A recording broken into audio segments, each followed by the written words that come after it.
High, good morning. আজকে অনেক দিন পর আবার একটা ভিডিও করছি। আর আজকে ছিল আমাদের 50 মার্কের একটা মক টেস্ট, তার জন্যই একটু প্রিপারেশন নিচ্ছিলাম।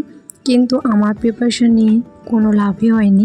আমার স্কোর হয়েছে খুবই খারাপ। আমি 50-এর মধ্যে মাত্র 23 পেয়েছি। তো তোমরা ভাবতেই পারছো যে আমি কীরকম প্রিপারেশন নিচ্ছি। এইভাবে পড়লে তো মনে হয় না এবারও আর পাস করতে পারবো।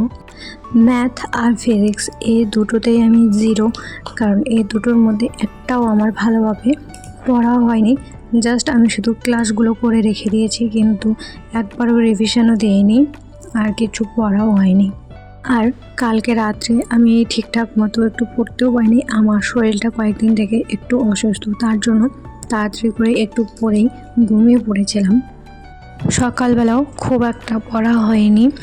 আর ফর্ম ফিল আপ তো শুরু হয়ে গেছে। আমিও সেদিন ফর্ম ফিল আপ করে নিয়েছি। ডাক্তার দেখাতে গিয়েছিলাম একটু, তখনই আসার সময় ফর্ম ফিল আপটা করে নিয়েছি। আমার টেনশন হচ্ছে শুধু ফিজিক্যাল সায়েন্স আর ম্যাথটাকে নিয়ে, কারণ এই দুটোই আমার কাছে ভীষণই কঠিন মনে হচ্ছে। আর অঙ্ক তো আমি একদমই পারি না। আমার পড়াগুলো সব উল্টোপাল্টা হচ্ছে, কারণ আমি কোনো রুটিন ধরে পড়ছি না। যখন যা ইচ্ছে হচ্ছে পড়ে নিচ্ছি। তো আমার মনে হয় একটা রুটিন বানিয়ে পড়লে ভালো হবে, তাহলে সবগুলো সাবজেক্ট মেনটেন করে পড়তে পারবো। এমনি রুটিন ছাড়া পড়লে আমার মনে হয় যে, ধরো আমি শুধু বায়োলজিটাই বেশি করে পড়ছি, আর বাকি যে সব সাবজেক্টগুলো আছে সেগুলো আমি খুব একটা পড়ছি না। তার জন্য রুটিন বানিয়ে পড়াটা আমার মনে হয় যে ভালো হবে। আমি চেষ্টা করছি একটা রুটিন বানাতে। যদি রুটিন বানাই তোমাদের সাথে অবশ্যই শেয়ার করব। আর তোমরা যদি আগে থেকেই কোনো রুটিন বানিয়ে পড়ছো, তাহলে আমাকে কমেন্ট করে বলতে পারো।